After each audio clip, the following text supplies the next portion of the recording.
এরপরেও যাদের জ্বর হয়ে গেছে তাদের জন্য কি দরকার?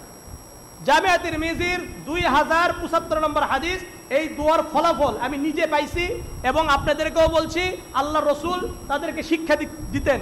আব্দুল্লাহ ইবনে আব্বাস বলেন, আন্না নবী সাল্লাল্লাহু আলাইহি ওয়াসাল্লাম কানা ইউআল্লিমুহুম মিনাল হুমা ওয়া মিনাল আওজাই কুল্লিহা আন ইয়াকুল। আল্লাহ রসুল সাল্লাল্লাহু আলাইহি ওয়াসাল্লাম তাদেরকে জ্বর এবং অন্যান্য ব্যথায়, আমাদের শরীর ব্যথা করে না, এই ব্যথায় তালিম দিতেন, শিক্ষা দিতেন। বলতেন বিসমিল্লাহিল আলিয়্যিল কাবীর, বলেন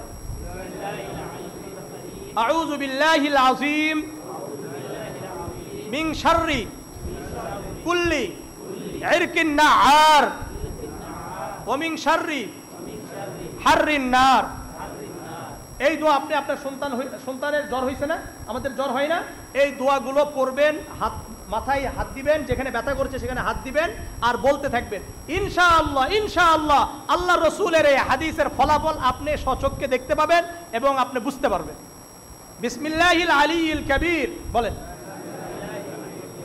মহান আল্লাহর নামে শুরু করছি।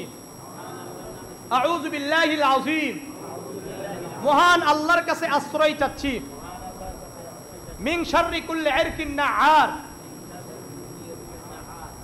রক্তচাপের আক্রমণ থেকে। কিসের? রক্তচাপের আক্রমণ থেকে।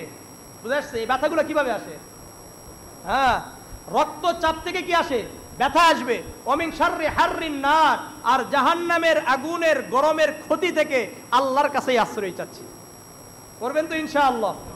এর সাথে সাথে আমরা যদি অসুস্থ ব্যক্তিদেরকে দেখতে যাই, আসআলুল্লাহাল আযীম রব্বাল আরশিল আযীম আন ইয়াশফিয়াকা ইল্লা আফাহুল্লাহু মিন যালিকাল মারজি। কয়বার? 7 বার। আল্লাহ রাব্বুল আলামিন আমাদের সকলকে আমলগুলো করার তৌফিক দান করেন। শেষের যে করোনা, ডেঙ্গু, এগুলো এই জন্য বললাম, আমাদের অনেক ভাইয়ের সন্তানেরা অসুস্থ, এই জন্য আমলটা শিক্ষা দিলাম। ইনশাআল্লাহ আমরা আমল করব। আল্লাহ রাব্বুল আলামিন এই আমলের ওসিলায় আমাদেরকে সুস্থতা দান করবেন। আসসালাম।